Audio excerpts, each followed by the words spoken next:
El Maristes Cullera torna a ser anfitrió de la primera fase del Campionat d'Espanya de Futbol Sala de Clubs. L'equip cullerenc representa a la Comunitat Valenciana en esta fase i està disputant ara mateix el primer encontre d'este campionat contra el Viva Esports d'Illes Balears.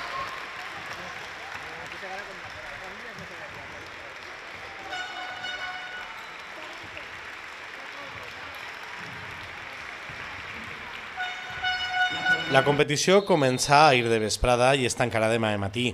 Javier Natcher, entrenador dels Maristes Cullera, ens ha parlat sobre este campionat que Cullera acull per tercer any i ens ha contat que per als menuts és una gran il·lusió participar en este campionat d'Espanya representant a la Comunitat Valenciana. Pues és l'objectiu que tenen tots els equips, penso jo, quan es comença la temporada, perquè cada un té el seu grup de la lliga i comença sent una il·lusió de guanyar aquesta lliga, i enguany nosaltres era un reto molt important perquè aquest equip fa 2 anys ja va aconseguir arribar a lo més junt i enguany la idea del club des del col·legi, la pressió des del primer dia, encara que de cara als xiquets no, però de cara a mi sí que des del col·legi la idea era intentar repetir el que aconseguirem fa 2 anys. Primer guanyarem la lliga, després tinguem que anar a jugar el playoff provincial, que al haver poques fetges va ser tot en un fin de setmana, en el que això comporta, campions provincials. Per altra banda, els campions de Castelló i Alicant jugaran l'altra eliminatòria, guanyaran els d'Alicant i ens classificarem a un playoff autonòmic on vinguessi l'ASPE i on anarem allí i a doble partit ens farem la victòria també.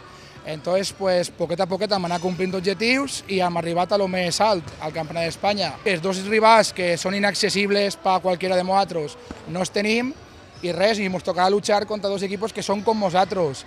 Un és un col·legi també com nosaltres i l'altre és un club de Mallorca i res, està clar que fàcil no és, però per almenys podem dir que tenim possibilitats. Tots els pares s'han volcat en el tema de, ja que no han tingut ajuda econòmica per part de l'Ajuntament, però almenys fins al dia d'avui, per almenys els pares s'han volcat i les empreses i els comerços de Cullera, que xapó per ells, perquè en 4 dies han aconseguit fer un cartel que ens ha ajudat a sufragar 100% dels gastos i si ens classificarem inclús a lo millor perquè no ens costi plenament el 100% de l'autobús. Esperem guanyar, aunque està difícil, perquè ja és la segona volta que juguem.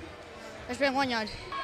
No sé com juguem, perquè com són de fora en baix s'han vist, però suposo que seran bons, per arribar així seran bons. N'hi ha que entrenar molt perquè és molt d'esforç arribar així. Trenem dimarts i dijous, 1 hora, i ens hem esforçat molt per arribar. És molt difícil. El Viva Esports de Balears ha sigut el primer rival del Cullera. El seu entrenador, Adolfo Rodríguez, ens comentava abans del partit que el guanyar o no es el més important en estas categorías de xiquets.